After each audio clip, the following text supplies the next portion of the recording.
Ang magandang balitang ito nasa Biblia.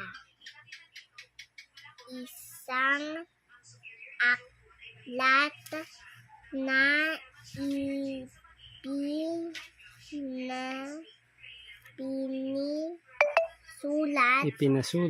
Ipinasulat ng may lalang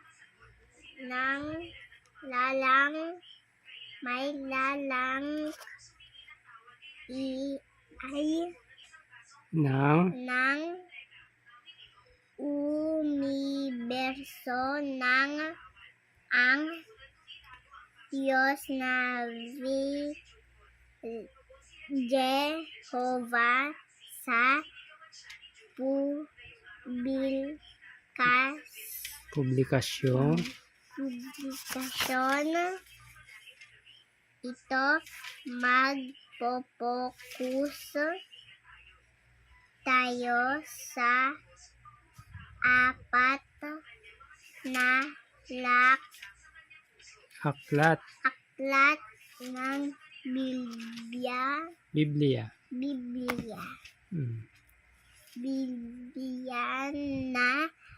na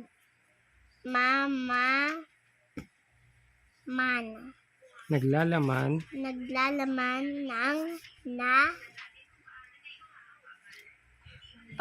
magandang balita para sa atin. Tinawag ng mga ito sa panggalang ng mga lalaking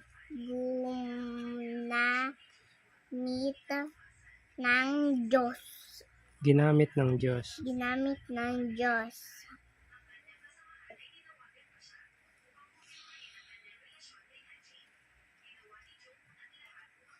para sulat ito Mateo, Marcos, Lucas at Juan.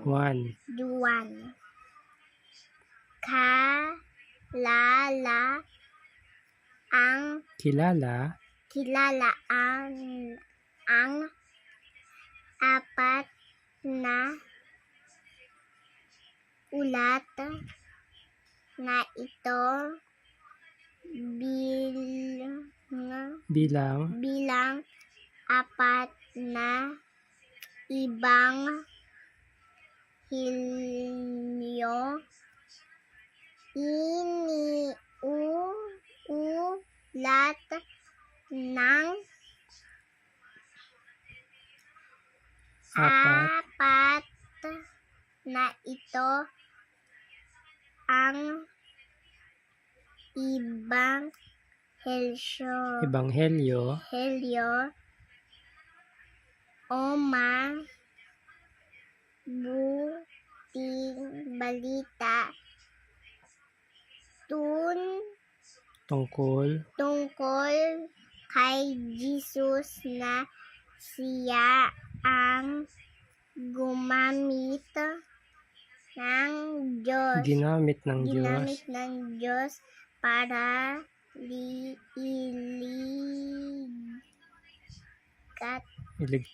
iligtas ang mga tao at bilang hari ng kaharian ng Diyos sa langit na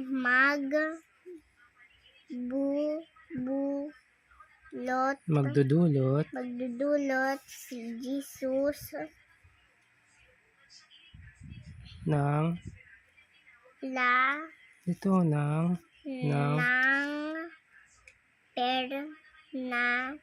ng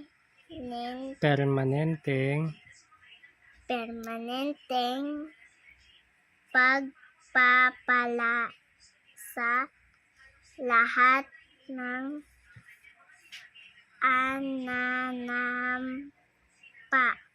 mananampalataya manampalataya sa sa kaniya.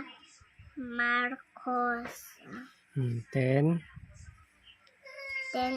11, 17, 10, 17, 13, 13 to 15.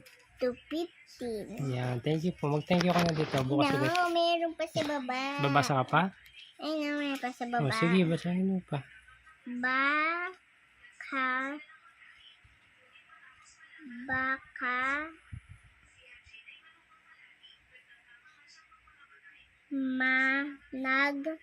nagtataka ka kung bakit apat na ulat